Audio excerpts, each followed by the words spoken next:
So that's it. All of my darkest fears and everything I'm capable of. Because we watched Season 9, Episode 3, The Serenity Now.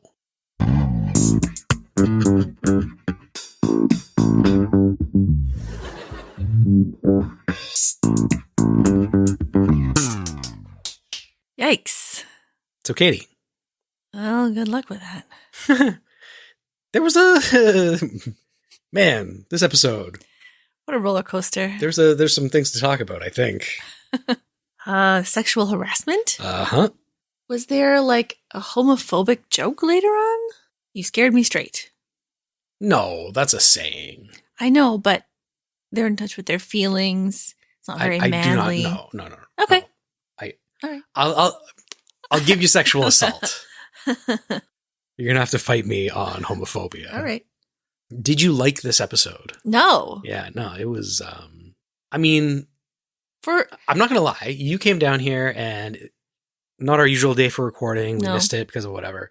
Hockey playoffs. Yeah. Excuse me. There was a Leaf game. That's why we missed it. And you were like, all right, let's record a podcast. And I was kind of like, Mm-hmm. I was like, what episode's up next? And I was like, the Serenity Now. Yeah, let's watch that. Yeah, you were excited. Wow. I could not, how wrong could I have been?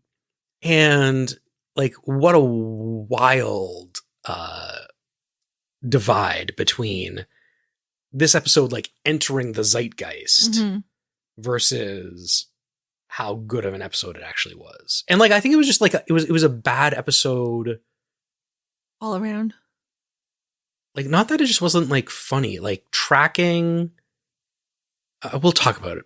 Whatever. Okay. Where do we start? This was written by Steve Coren, directed by Andy Ackerman. It aired on October 9th, 1997. Vulture.com ranked it as the 77th best episode. Wrong. Screen Crush had it as the 97th best episode. And because of how both of those count episodes differently, those are both like, just below middle, like below the midway mark, which like fine, whatever. This wasn't maybe that's a little bit high, I will think. Yeah.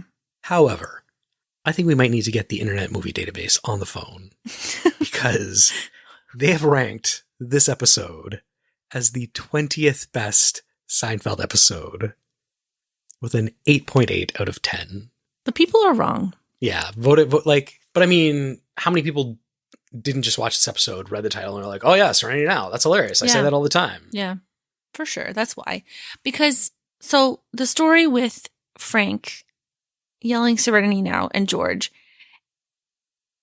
it runs this episode. It is the A story. Yeah.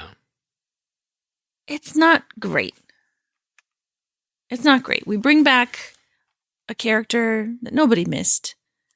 And, as usual, Frank and Estelle are the high point of the whole episode, especially Estelle yelling from off camera, "You're not giving away our water pick."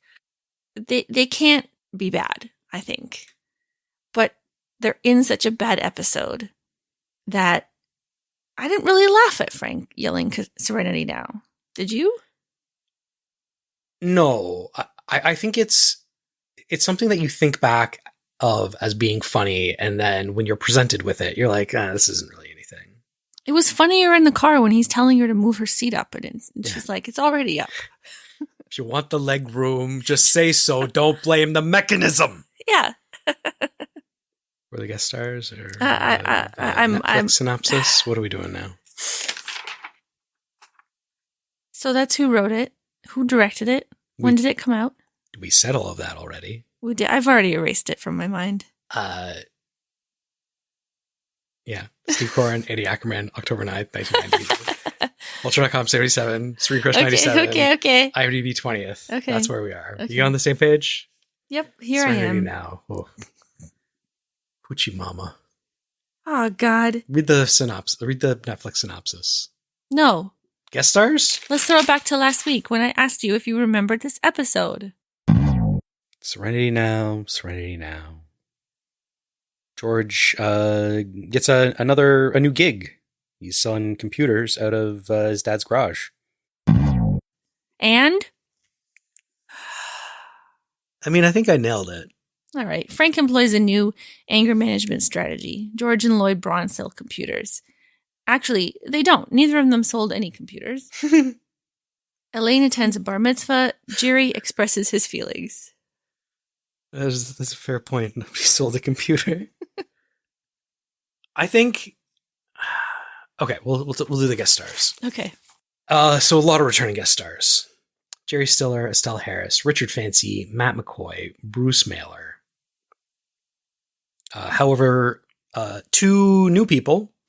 So Ross Malinger played Adam Lipman. He was in Sleepless in Seattle, Kindergarten Cop, and Sudden Death, which coincidentally is a movie that I brought up at Easter dinner. Really? It's a Jean-Claude Van Damme hockey movie. Did you ever see it? No. I think he's a firefighter or a bomb squad expert, and there's a bomb in the Penguins arena during a hockey game. All right, we have to watch this. That is going to explode. That'll be a bonus episode. I can't believe that was last weekend. You brought up Sudden Death, and this kid was in it? Yeah. Weird. Also, Lori Loughlin, who played Patty. Oh, yeah. Aunt Becky. So, I mean, obviously, she was in Fuller House. She was also in the 90210 remake. Really? In 2010. She was in When Calls the Heart, which I don't think is a sentence that makes sense. A TV show called Summerland. And then I went back to see if she was like in anything before Full House, or if that was like her big break. And she was in like an episode here, a movie there. But then she was in a TV series called The Edge of Night, which ran for 4 years and had like 400 episodes. Never heard of it. Never. Is it a pun? I bet someone's last name is Knight. It's written Night. Could still be someone's name. Names are usually Knight. Sure. Someone's name is Edge. I mean, do you want to talk about she also starred in 2 months in prison in 2020. Oh, yeah. What'd she do? She was involved in the college admissions bribery scandal. Right. Where she paid $500,000 to have her daughter be dumbass kid go to some given Ivy League school. Sports scholarship. Yeah. I mean, I can't remember like what we watched that like explained the whole scandal. And, you know, it was like they found a coach of a team and they bribed him a whole bunch of money to say that she was super good at the sport. So she got like a scholarship. And I was like, why didn't she just give the university money and they could build a library? And why didn't, you don't have to, if you have a lot of money, you don't have to lie. You can just give people a lot of money and they'll do what you want. Yeah. Sometimes they just do what you want without giving them the money. Yeah. You go to parties and stuff and they just give you bags of swag. You're like, I could buy all these things that I don't want. I like how you're equating admission to Harvard with a bag of swag. But who was the other? It was Willem Dafoe and Felicity Huffman. And they got someone to Photoshop their kids' faces onto kayakers and rowers and stuff. Yeah. That's wild. Like, who cares? Who cares where your kid goes to college? Really? Also, aren't all of these people richer than God? Yes. But their kids don't need degrees at all. No. For the rest of their lives. It would actually serve them better, I think, to go to like a state school. I don't know how it works there, but like, you know, not to go to an Ivy League school, to just go and be normal people. Probably. It seems like it. Instead, their mom's in jail for a Photoshop scandal. 2 months. Like, whatever. Is anyone going to hire them again? I could do 2 months on the Clinks. She worked. I had to go through because I was looking at her IMDb movies to be like, oh, didn't she go to jail for a while? And I was like, there is no breaks in her working at all. Yeah. And it's just like, I was like, oh, 2 months in 2020. Yeah, okay. Like, yeah. Don't other actors like... In 2020, we were basically all in jail in our homes. Fair. Yeah. So Aunt Becky is trying to get Jerry to go to some place, and he doesn't want to go. She goes, why not? Well, I love a good Spanish, Chinese, whatever. This woman's insane. Because she gave away Nick's tickets? And going to the new restaurant was going to be fun. I gave away tickets. The restaurant's going to be there tomorrow. To the sport team's home opener. Yeah. Because I thought the restaurant would be fun. No, didn't she say because I didn't think you wanted to go? To the basketball game? Yeah. I don't think so. I think she said because I didn't think you wanted to go, so I gave away the tickets. Roll the tapes. Okay. Yeah, she's nuts. You know, I was dating someone and he once said he'd like to see me get like angry. And I probably should have because he's definitely dating someone else at the same time. So I had real reason to be angry. It's just like, because you never do what anybody tells you to do. He's like, I want to see you get really, really, really angry right now. And so then your natural reaction is like, oh, I'm just going to be like cool as a cucumber. And then he's like, by the way, I've been sleeping around on you. And you're like, cool. Well, technically he was sleeping around on someone else with me because they lived together. The other woman. I know. I'm not. I didn't know. So you can take that to the bank. You said to me, I need to get mad. Well, okay. Later on, I'm going to call her Aunt Becky. I don't know what her name is in this episode. Patty.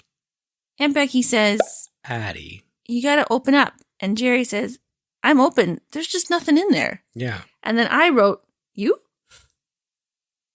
Because you're right. I do want you to open up and like share your feelings. But I feel like you feel like if you share your feelings, then you can't be sarcastic and funny.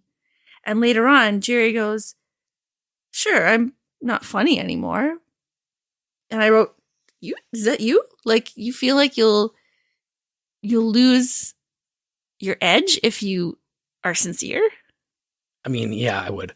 I also think, I mean, there's the meme of like the couple in bed, right? And she's like looking back over her shoulder. And she's like, oh, I wonder what he's thinking about. Or like, oh, I bet he's thinking about other women. Yeah. And then it's like, oh, I think if I try mozzarella and cheddar cheese in my grilled cheese sandwich, it would be really tasty. But you must have feelings, mustn't you? Not about everything. But about something? So there's some things that like, I think when you use the word apathy, there's like a negative connotation to it. Psychopath. No. Sociopath. No. Oh, okay. Like you're not apathetic about everything. Okay. And I feel as though I am a very empathic person. Okay. But there's definitely things that I just have apathy for. Like a lot of things that a lot of people don't, but I do. And I just don't care. Like what? And that's, I don't know. I don't know why I can't stop picturing a glass vase full of sticks. What? What are you talking about? Like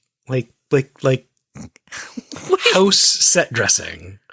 Do you know what I mean? Like people care about that kind of stuff. I don't care. That's not a feeling. That's not an emotion. No, but people care about that. It's not a part of you. Okay, sure. You don't like the glass vase with sticks in it. No. It's not that I don't like it. I don't care about it. Okay, sure. Okay. What else? How much time do you got? What else don't you care about?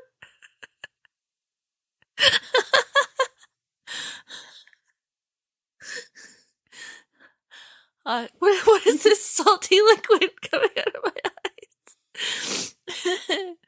You want to know what's funny too? What? All right, close talkers. We're off script. We're getting into it. You got mad at me for caring too much this week. I did? You did. About what? The Canadian election. I didn't get mad at you. I just asked you if you would be okay when it was over because you seemed to really, really care about it. Yeah. That's all I was wondering. Yeah, it's going to be fine. Okay. The way that you said it, though, there was some. It's not typical. Like, I've not heard you care so much about politics. Oh, really? Not really. Mm. So, I don't know. I was like, is there something that is really affecting you? Like some issue that's going on right now, or like you really hate, one of the candidates or something. Well, Katie, and what if they win? After the lost Liberal decade, I just don't think my loser daughter can't buy a house. I had to pay for his down payment. Oh yeah, my son's had a rough couple of years. Well, I guess we got a bunch of losers. I'm voting conservative. Oh my God. Okay, we have to explain that there's a political ad. Everybody watching this, everybody listening to this has seen that ad. Yeah. So it's a really terrible political ad. That I think even one of the two people in isn't convinced of things he's saying and isn't going to vote conservative. He just is happy that he finally hit a golf ball straight. For a change.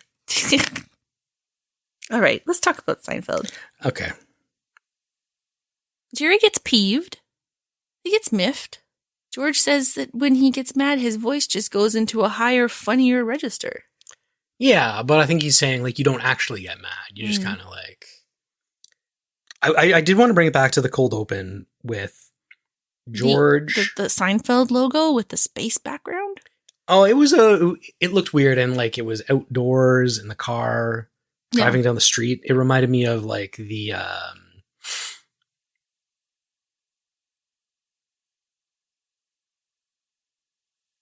what's the name of that show? I don't know. We watched it. It's not helping. There's no parking in New York. How to? How to with what's his name? You're asking me? You're the one who remembers things. John. How to with John Wilson, where you can't park in New York. Just because they were driving? And there was no parking spots. Oh, I must have tuned out. I wonder where they filmed it because, and maybe I'm misremembering this, but I think it was like a 3-lane road and then the like parking on both sides of the road, and there was only room for one car.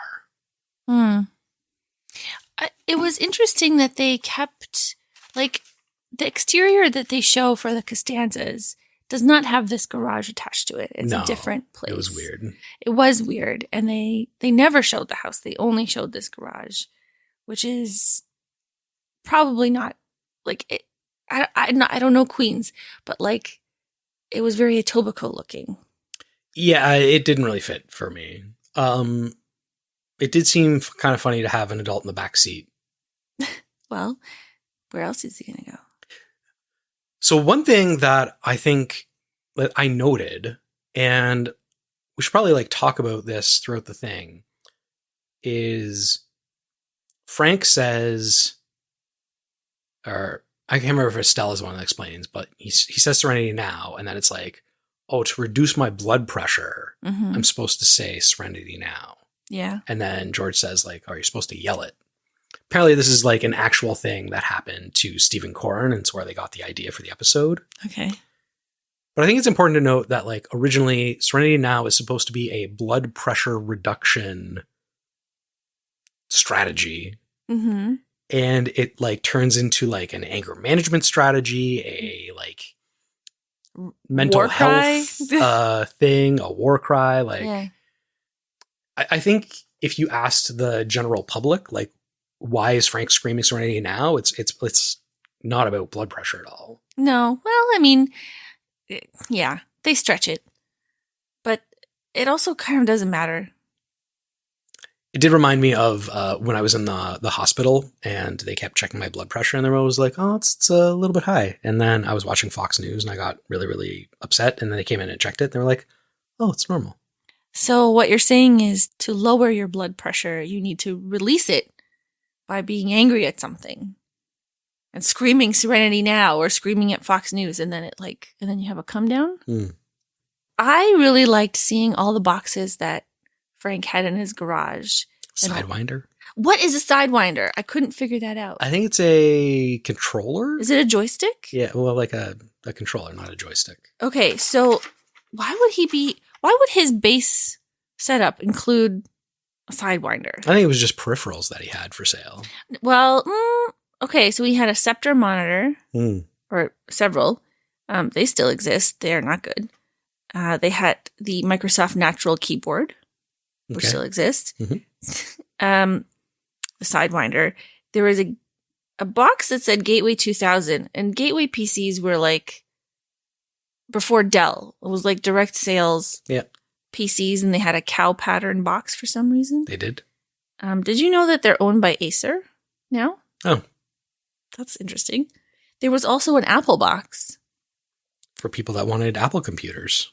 So in 1997, what he would have been selling was the G3, and the iMac came out the next year. I really wanted an iMac. I still kind of do. They're so cool looking. I love that aesthetic. I love that clear Game Boy, iMac. Like, let's look at the guts of something late 90s phase. So a couple of years after this, when I went away to university, my dad bought me a new computer. Mm-hmm. But he gave me an old 13-inch monitor. Mm-hmm. And I was like, this thing is terrible. And it was right around the time, I don't know if you remember, there was like a brief period where monitors were still CRT monitors, but the cool thing was they had flat glass instead of like a bubbly glass. And LG came out with this like retro, kind of like iMac inspired, like 50s TV plastic monitor that had these like speakers that you mounted like halfway down on it. It was gigantic and it probably weighed 60 pounds. And I saved up all this money all summer and bought it and like got to university, and then like all the cool kids had like 16-inch flat screens. Oh no. Did you have room on your desk for anything else besides this monitor? Oh setup? no, it took up all of the space. I don't think I could have it perpendicular. Yeah, you'd have to put it in the corner. I had to like angle it and put it in the corner because it was so big. The other thing that was in the garage that Frank was selling was the Microsoft Easy Ball. Oh yeah. Have you Is ever that a heard mouse? of this? That's the mouse with the ball on the top? I wouldn't even call it a mouse. It's like the size of a Staples Easy Button. Huge trackball. Mm-hmm. Like a giant child's toy plastic yellow ball. I think people that did like drafts in like AutoCAD really liked them.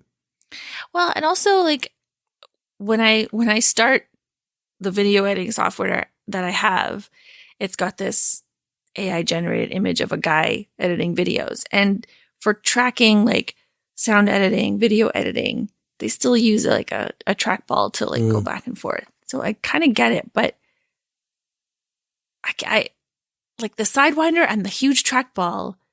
Who would buy those for their home? Fair. Who was their target audience? What was that list that they had? Just like they're going through the phone book. Start with Aaron A. Aronson. You can check porn and stock quotes. Porn quotes. Bit of a risque joke for network TV in 1997. Then later, how good was the porn on computers in 1997? You'd have to choose something, and then you could go make a cup of tea while the image downloaded. But Elaine says, "I'm not buying a computer from you. There's porn." Even so, I thought that was funny. Mm-hmm. They mentioned porn twice. On network television. I don't think they mentioned the internet more than twice up till this point. Porn is there more than... Have you seen The Net? I have seen The Net. I have not seen The Net. Oh, Sandra Bullock in The Net is classic, like, bad hackery. Yes, let's watch it. Like... it's a conspiracy and they hide the special link in the period of the website. And if you click on the period, it takes you to the login page. I don't remember exactly what it is, but bullshit like that. I know that you hate that I watch a lot of like conspiracy theory debunking things. I don't hate this. You're putting a lot of emotions on me that aren't there. Like, I think one of the funniest like arguments against it is like when they're like, oh, they're hiding all of these signs right in our faces. And they're like, why would they do that? They could just not do that and it would remain hidden. So there is a quotable phrase from this episode, but it's not Serenity Now. It's, for me, it's go wherever you want. I'm still going to love you. And then later, I love you. Right back at you, Slick.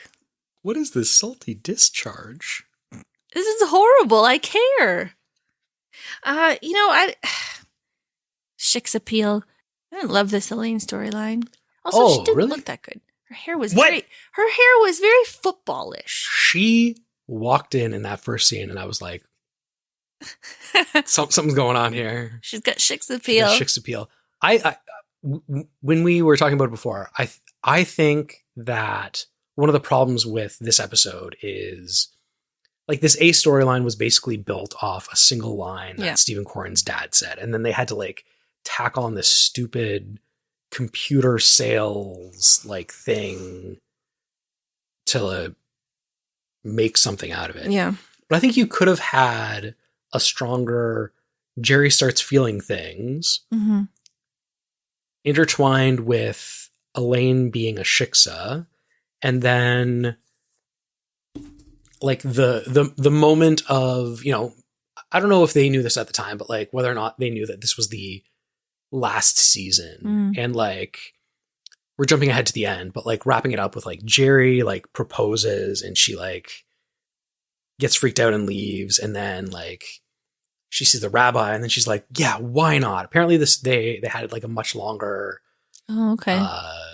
scene, and she was very much like, why do I deserve more? You're good enough for me.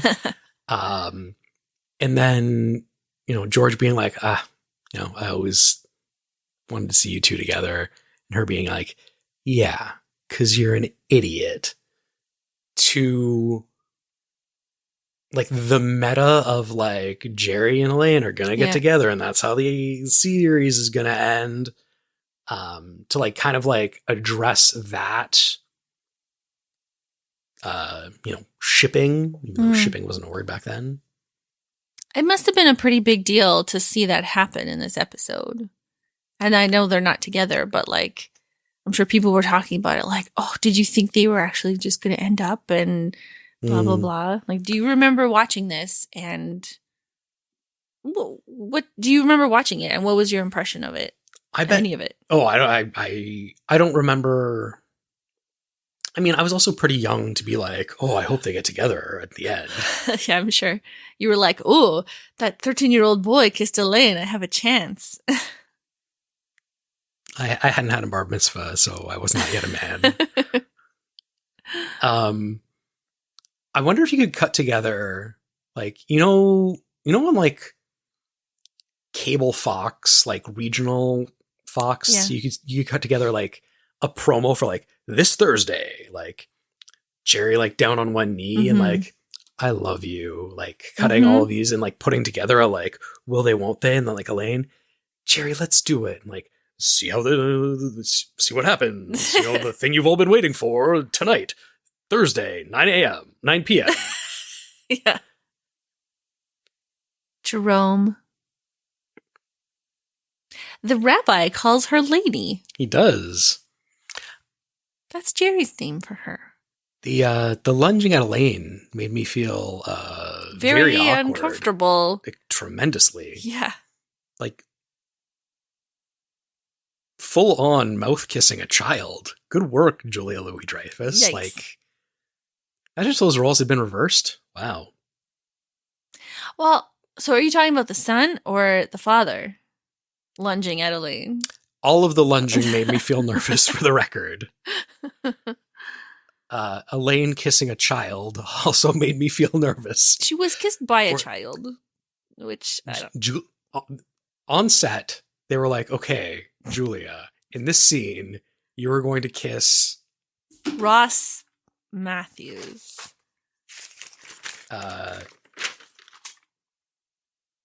Ross Mallinger, who at the time would have been 15 years old.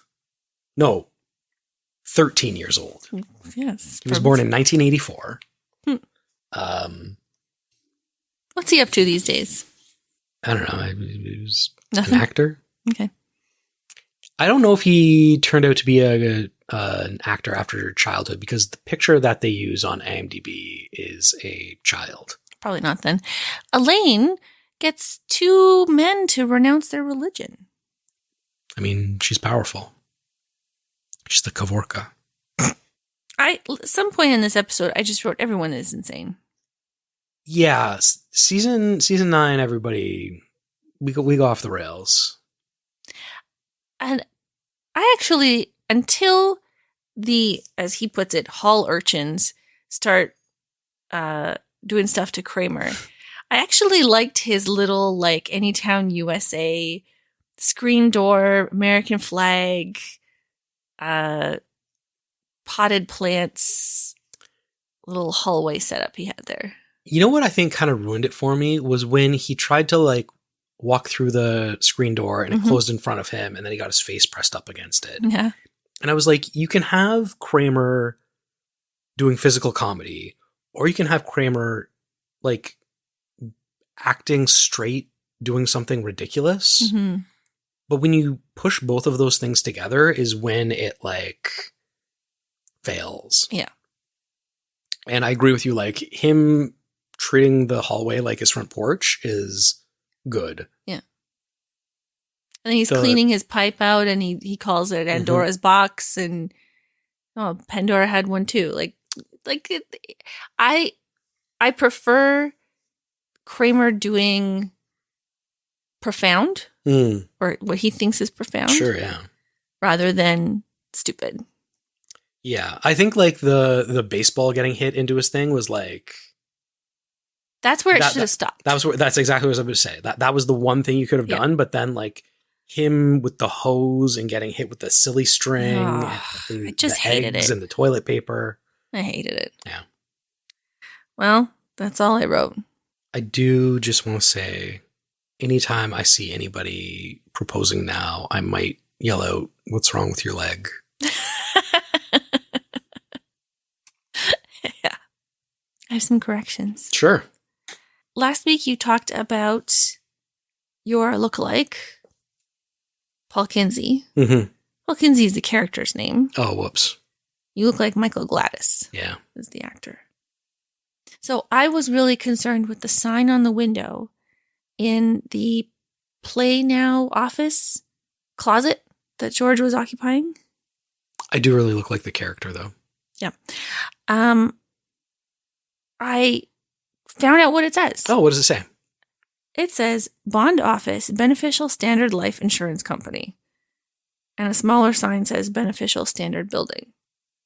So it's a real life insurance company in the Western U.S. Oh.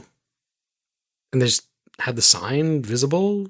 I don't know. Take care of it? Did they film in an office building instead of on a set? It's weird. So this life insurance company is not licensed to sell insurance in New York, by the way. It is based in Utah, and it is a for-profit arm of the Mormon Church. Oh. Yeah. How interesting. That's all. Doesn't the Mormon Church have the most money out of all churches in the world? I would think the Catholic Church has more money. I think. Okay, we gotta fact check this. We'll, Before there's a new pope, we gotta figure it out. We'll correct the correction. Yeah. Next week we have the blood. You got 3 pints of Kramer in you, buddy. Gross. I do think pastrami is the most sensual of all meats. You've said that before. Definitely said that before. Well, I can't wait to find out why. Bye. Bye-bye. Believe it or not, this is our podcast. Please subscribe at the end. If you subscribed, we would be happy. Please subscribe to us. Believe it or not, it's our podcast. Is that a Seinfeld reference?